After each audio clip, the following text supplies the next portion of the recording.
Now it's my pleasure to introduce Sébastien Breau, who is an associate professor in the Department of Geography at McGill. He completed a master in economics at University of Laval and a PhD in geography at the University of California, Los Angeles. He has worked as an economist with the Conference Board of Canada and as a research associate at the Canadian Institute for Research on Regional Development. His research seeks to understand recent geographies of inequality and precarious employment. More specifically, his research program aims first to identify and analyze spatial patterns of inequality across North America and European region, and to understand which factors lie behind these patterns. Sébastien?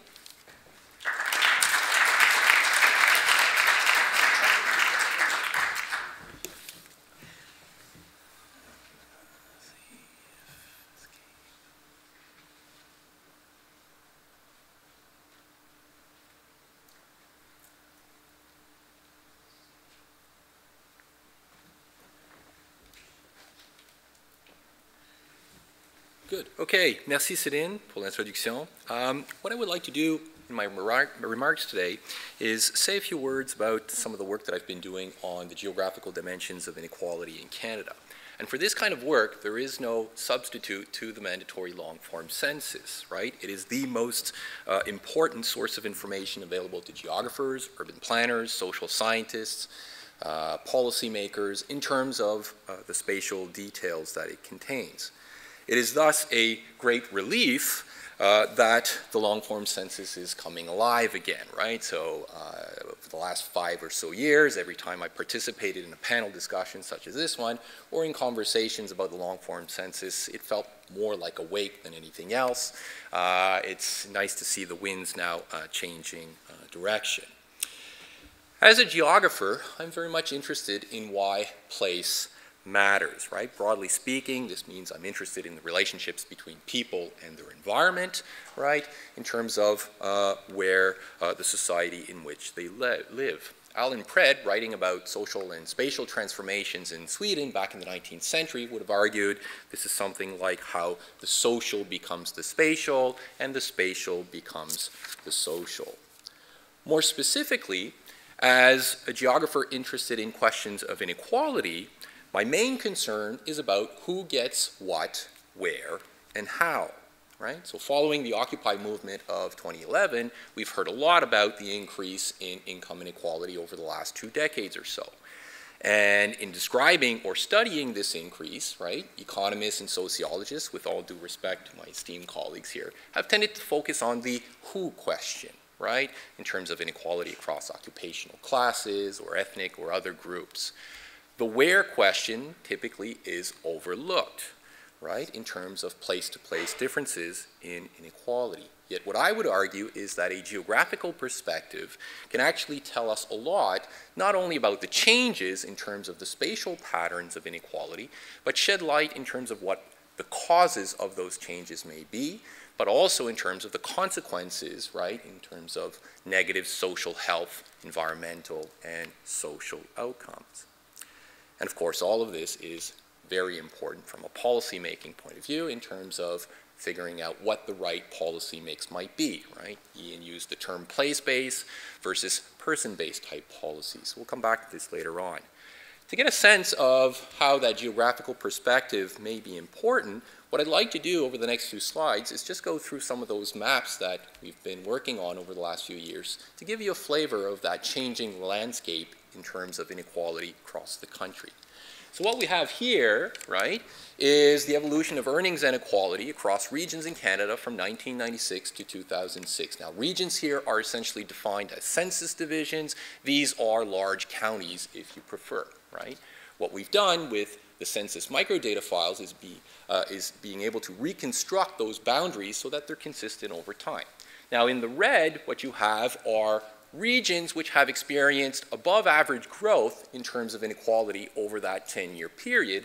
And in the darker blue shaded areas, we have regions that have experienced below average growth in inequality.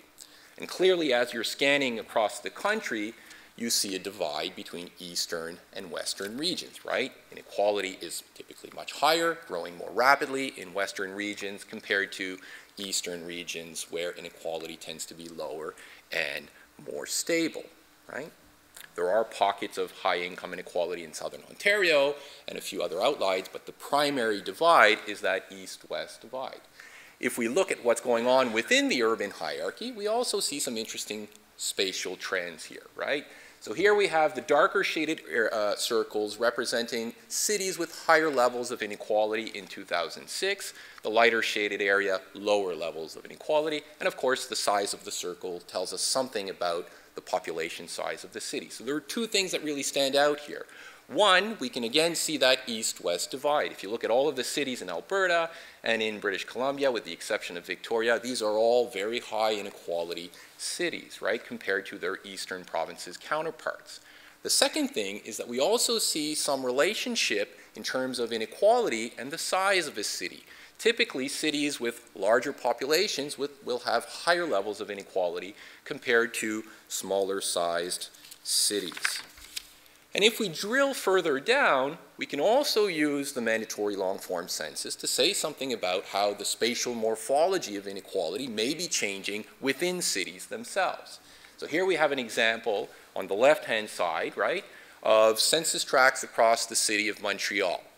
So in the red, we have higher income neighborhoods, right? And so if we look at where these are located, we're going to see that the West Island communities are typically high income neighborhoods. We have Westmount and parts of Saint Laurent, et cetera. And in the blue shaded area, we have those lower income neighborhoods, which typically are concentrated in the eastern parts of the island of Montreal, right?